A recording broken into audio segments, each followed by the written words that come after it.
취업와 짧게 말하면 틀려도 좋으니까 내가 지원하는 그 기업이 비즈니스에 속해 있는 마켓과 그 기업에 대한 미래지향적 관점을 가져라. 저는 그 직무에 빠른 적응을 통해서 회사의 핵심 인재로 나아가고자 하는 그 방향성을 제시를 해주는 게 제일 중요할 것 같아요. 직무, 마켓? 네. 저는 내가 당장 할 수 있는 일을 허황되지 않게 명확하게 쓰자. 나랑 비슷하네. 달라. 가봅시다.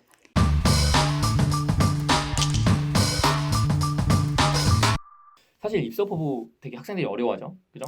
그렇죠. 뭐 롯데처럼 10년 후에 뭐 할지 시나리오 쓰는 거 이런 거는 10년 다닐지 안 다닐지 솔직히 모르겠는데. 말했지만 뭐 취업이 될지 안 될지도 한 치 앞도 안 보이는데 무슨 10년으로 생각해. 이런 거는 뭔 일할지도 모르겠고 이거는 저도 지금 꼴랑 9년 차인데 제가 9년 전에 이 일할지 몰랐거든요, 정확히. 그러니까 이래서 학생들이 어려워하는 것 같아요. 그래서 이제 입사 포부를 각자의 관점에서 좀 얘기해 주시면 좋겠고, 자 그러면 처음에 주디님 먼저 시작하겠습니다. 아까 제가 말씀드린 게 일단 내가 지원하는 회사가 주력하는 그 인더스트리의 어떤 변화 그리고 거기에서의 내가 지원한 직무의 역할 여기에 좀 집중해서 좀 쓰시면 좋을 것 같아요. 예를 들면 내가 C땡에 올땡을 지원을 해요. 그냥 뭐 앞으로 이 시장이 뭐 점점 이렇게 되어갈 거고 뭐 개인들이 점점 뭐 어떤 개인의 한 스토어에서 어떤 뭐 개인의 건강이라든지 어떤 뷰티 모든 것들을 다 한 곳에서 소비하려는 뭐 이런 마켓의 변화 블라블라는 사실 네이버에서 어느 정도 찾아도 쓸 수 있는 내용이거든요. 근데 예를 들면 이 드럭스토어가 먼저 잘된 마켓을 먼저 보는 거예요. 예를 들면 미국이나 영국 같은 시장에서 이게 점차 어떤 변화들을 갖고 얘네들이 성장했는지를 먼저 보는 거죠. 사실은 그 마켓의 흐름을 우리나라도 결국에 몇 년 뒤에 따라가게 되어 있거든요. 그럼 이제 그런 것들에 맞춰서 그러면 현재 내가 지원한 기업이 어떤 당면한 챌린지가 있을 거 아니에요. 그러면 내가 지원한 직무가 거기서 어떤 역할을 할 수 있을지 이런 방향으로 쓰면 들어와서 뭐 내용이 틀릴 수도 있어요. 그거 오케이. but 이런 것들에 대해서 내가 리서치도 하고 이런 일 해보고 싶다라고 내가 좀 패션도 있고 이런 것들에 대해서 어필할 수 있거든요. 좋아요. 이제 저는 이제 이 의견에서 조금 반대 의견. 사실 너무 시간이 많이 걸려.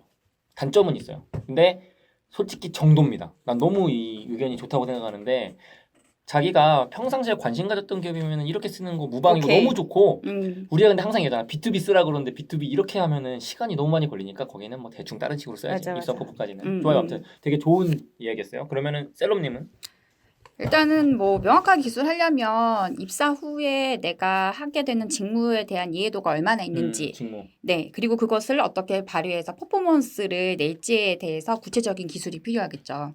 저 같은 경우에는 이제 좀 지금 당장 할 수 있는 거를 얘기하라고 얘기를 하는데 저는 이런 생각을 해요. 다른 자기소개서 자리에 뭐 성장 배경이든지 뭐든지 뭐 직무상 강점 이런 데에는 역량이랑 성격을 너무 잘 녹여내 사람들이. 근데 이상하게 입사 포부만 가면 이상하게 헛발질하는 거야. 막 이상하게 뭐 전략적 마케터 되겠다느니 선배에겐 싹싹하고 후배에겐 잘 교육하는 너무 뻔한 얘기를 쓰는데 이게 왜 그러냐면 내가 사실 뭐 하는지를 모르니까 그래요. 회사 가면. 근데 그러면은 내가 지금 할 수 있는 일을 그냥 쓰면 된다는 거야. 예를 들면 가볍게 브릿지 문장으로 내가 되고 싶은 최종점 여러분들이 말씀하신 것처럼 뭐 직무에 대한 포점이나 아니면은 뭐 회사에 대한 거를 간단하게만 말한 다음에 그 다음에는 내가 지금 당장이라고 할 수 있는 실질적인 방법을 적어보는 게 한 가지 방법이 된다는 거예요. 뭐 예를 한번 들어볼게요. 제가 영업 지원자라고 가정을 해볼게요. 그럼 이런 식으로 쓰는 거예요. 나는 내 고객사 담당자에게서 취업 졸업 시가 내 담당에서 안 바뀌었으면 좋겠다. 이런 이야기를 들을 정도로 고객사 담당자에게 신뢰받는 그런 영업사원이 되겠다. 이런 식으로 쓰는 거예요. 그 목표를 위해서 두 가지가 필요하다고 생각한다. 이는 이제 여기까지가 브릿지 문장입니다. 앞에 이제 나는 나의 목표 딱 적어주고 그 다음에 들어가는 거예요. 내가 할 수 있는 일. 자, 첫 번째 업무에 업무 중에 없는 여유라도 만들어내면서 고객사에게 꾸준히 찾아가서 얼굴을 비추는 영업인이 되고 싶다. 이런 거. 두 번째 뭐 블라블라블라 이렇게 하고 나서 그거에 대한 이야기를 쓰는 거예요. 뭐 그 노가리를 까면서 산업 정보도 좀 얻고 이런 얘기도 좀 이렇게 막 해주는 거죠. 그다음에 이제 두 번째 나는 빠른 대응이 필수라고 생각한다. 외부 고객이든 내부 고객이든 요청을 받는다면 반나절 이내로 어떻게든 답을 내놓는 영업인이 되겠다. 블라블라블라 이런 식으로 좀 내가 지금 당장 할 수 있는 일들 이러면은 좀 직무에 대한 이해도도 드러나는 거죠. 자 그러면은 여기까지. 그러면 저는 그런데 사실 저랑 셀럽님이랑 말이 좀 비슷하긴 해요.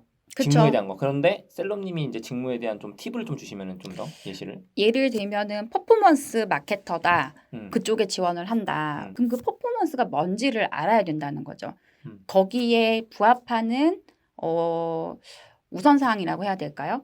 고객이 원하는 소비자의 관점에서 분석을 잘한다. 그리고 시장에 대한 조사를 잘한다. 그뿐만 아니라 마케터들이 고객사랑 커뮤니케이션을 잘해야 되잖아요. 그래서 그런 고객사 관리를 하는 영업적인 부분 스킬도 뛰어나다라는 것들이 들어가야겠죠.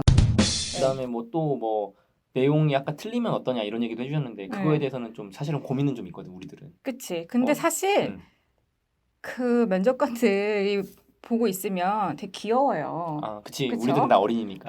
귀여워요. 그 안에서의 내용 틀리는 건 전혀 걱정하지 않으셔도 되고요. 그 안에서 어떻게 내가 내 로직을 갖고 방향성을 갖고 하겠다라고 나름의 어떤 내 플래닝을 이야기하는 것 자체가 더 중요하거든요. 네. 그러니까 근데 사실은 겉핥기가 아니고 좀 더 생각하고 들어가면 좋긴 할 것 같네요. 그 네. 얘기 들어보니까. 네. 좋아요.